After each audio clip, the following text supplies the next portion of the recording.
And then what's that? CJ car.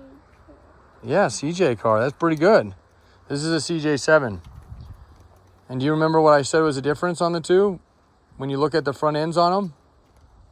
This is the window. Well, yeah, the window, but look here. What's this? What did we talk about this earlier? This is the light. Yeah, light, right? And it's round, right? It's round, right, buddy? These are Pokey Pops. Pokey Pops? Yeah, those are grill guards for your lights so you don't break them when you're... Now, come here real quick. What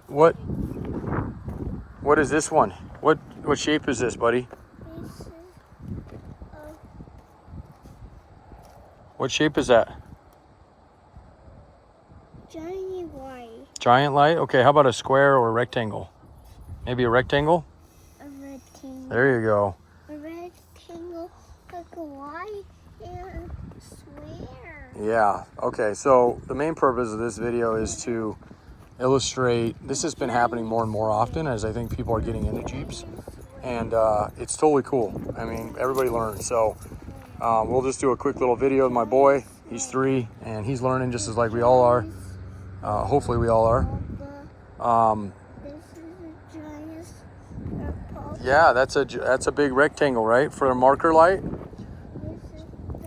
is So when I ask you, a lot of times when you have like a 1986 or 87, or you have a 95 or 97, there actually is no 96.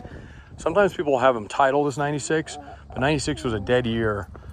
So that would be something that the DMV probably made a mistake on, more than likely. I haven't actually ever seen a true VIN that matched as a 96 model year. Matter of fact, if you put it in the computer, you won't even find 96s as a model option for a Wrangler. They did them in XJ, Cherokees, ZJs, they had 96s, but for whatever reason, for them transition from the YJ to the TJ, the 96 was the dead year. So anyway, so when I ask you on the phone, this isn't meaning like I'm not being short or anything like that, or I know some people are like, well, this guy thinks I'm an idiot, and I don't at all. It's just the easiest way to ask somebody what they have, because when they call me and they say I have a 1986 Wrangler YJ, we know they didn't make Wrangler YJs in 86, but it's a common thing. So normally what I say is your headlights round or square, or rectangle in this case? Okay, they're rectangle, they're not square. I can tell the difference, but I usually just say square just to make it simple. There's 4 corners, okay? So if you have a rectangle headlight, or square headlight, whatever you want to call it, and you think it's an 86, it is not an 86. Even if its title is an 86, then there's been a VIN swap or somebody's done something goofy with it, more than likely. It is only an 87 to 95. They only did these in 87 to 95, okay? And the same goes for when you call and you say, I have a, 1995 Wrangler TJ. And usually what happens is someone over the course of time has told them they had that and they didn't realize themselves what it was. And so they've got this guy or this girl utterly confused, and then, going in, and some people aren't very nice when you pull up to a Jeep club or something, you're like, check my YJ out, and it's definitely not a YJ, or vice versa. So now there always is a possibility that it truly was a TJ and somebody put a YJ grill on it, or a YJ and somebody put a TJ or a CJ. So don't always be quick to jump and say this is a foolproof way, because it isn't. Grill swaps are super common, especially on YJs, because this was the stepchild of Jeeps. I like YJs personally. They're one of my favorites, but it's also because it's the era I grew up in, the 80s. And I love CJs. But there's you'll hear people say, no real Jeep has square headlights.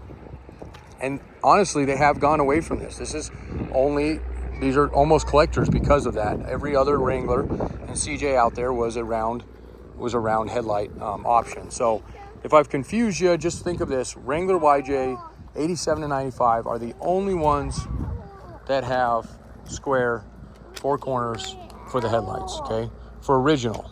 And if you're interested in taking your YJ, converting it to a CJ7, we can get you the pieces you need for that. But usually I'm kind of a purist, so I like things the way they were original. And actually our whole yard is set up that way.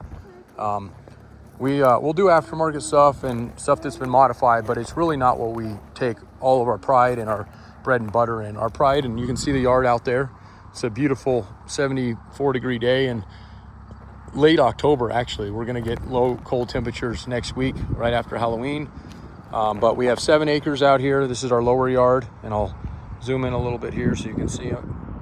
Okay, and most of what we have in the yard is going to be non-Wrangler and non-CJ, and that's not meaning we don't part them. But YJs and CJs part out so quickly that if they last out there, and there's a couple of them out there, once we start a part out on them, they take about 3 days to part out, and usually within a week they're all sold parts on them. So they move very quickly. Whereas your Grand Cherokees, your Cherokee XJs, your ZJs, WJs, Liberties, Commanders, even Comanches to an extent, although those are getting a little harder to get. Those will kind of take their time. So, and this is my son, my wife. She's due in January. So we got another bun in the oven. And lots of things going on out here. And proud to say I'm, after a lifelong dream of always being a firefighter, I've stepped into that career as well. So it's busy, but it's only volunteering, but it's still extremely, a lot of stuff to learn. Let's just put it that way.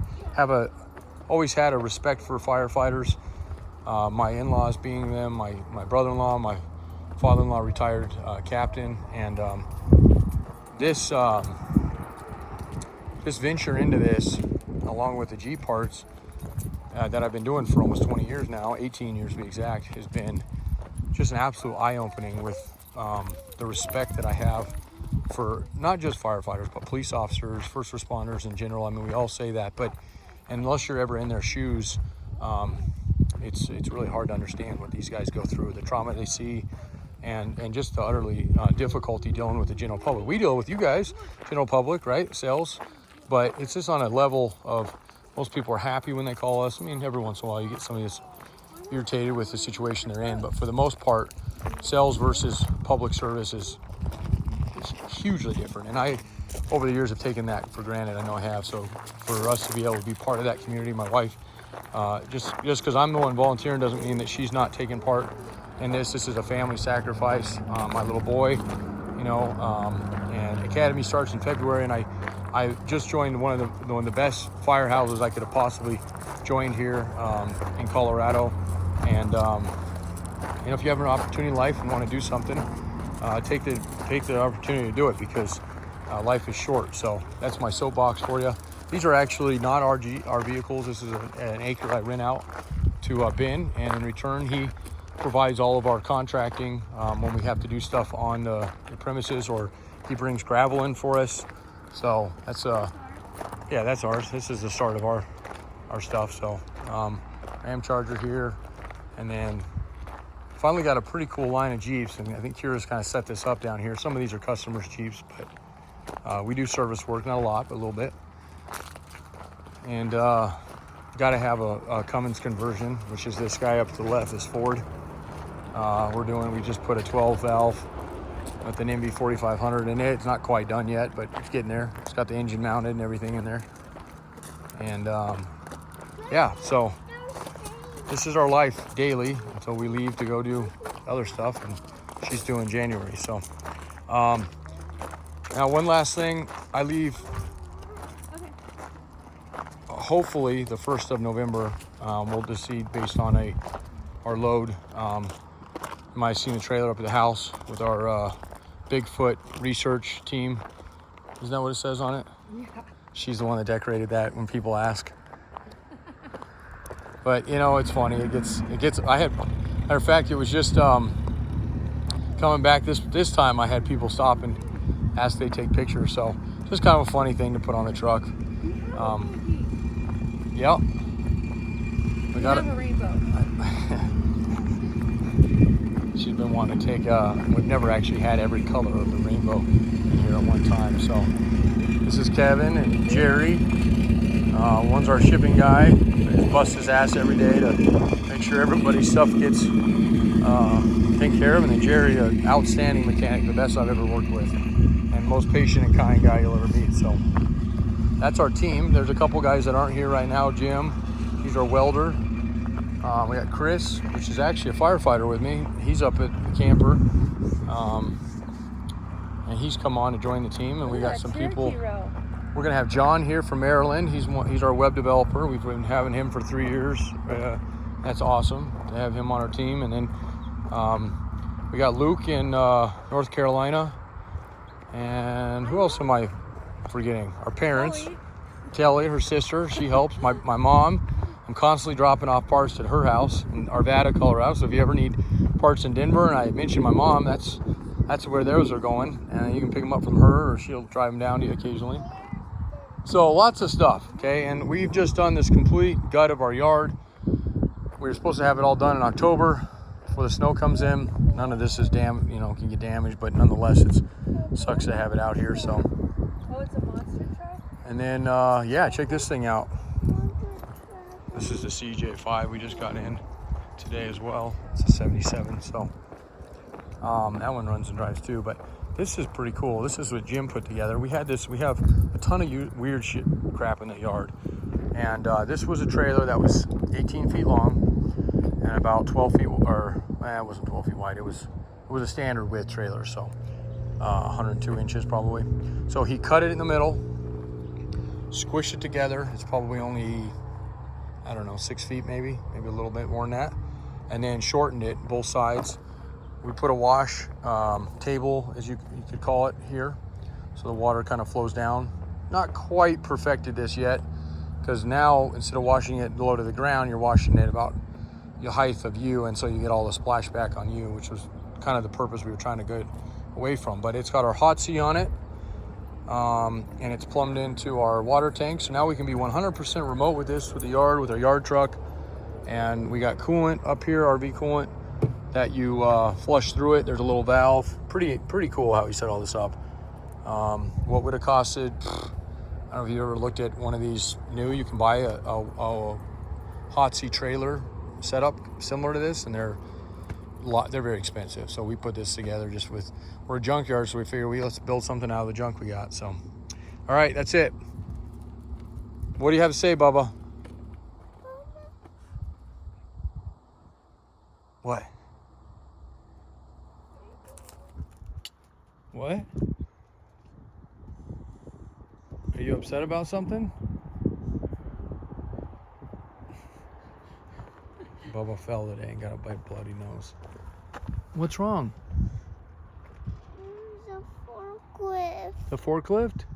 Yeah, they're moving Jerry's van finally. That's the thing I have to help get my employees to not do too much of their own stuff out here. We don't mind it out in the back, but it ends up plugging up our shop, and Jerry's got another project going up there, and luckily I love the guy to pieces, so we tolerate for a while, but eventually it's like, all right, let's get in the back. So, all right, that's it. That's the update. The once every 2 months, it used to be almost weekly we did these, but we got all these all cleaned up now. Our rows are set up now. We got to fill in some of the CJs we have over here that we do still have in the yard, a couple YJs, and I think we're down on TJs. I think TJ's probably going to have to be the next. We got the black one in. We do have a complete one up there. Got some real nice frames. These are going to be hopefully done this week. Hopefully, keep saying that. Today was super busy, so. And then it's hard to work when they were in naps earlier. So, Kira worked this morning though. Went in for a siesta when Bubba's siesta happening. So then they get done, it's like it's their time. So, all right. Have a good one and happy Halloween. Can you say happy Halloween, Bubba? I'm sorry. Happy Halloween. Perfect. Thank you, baby.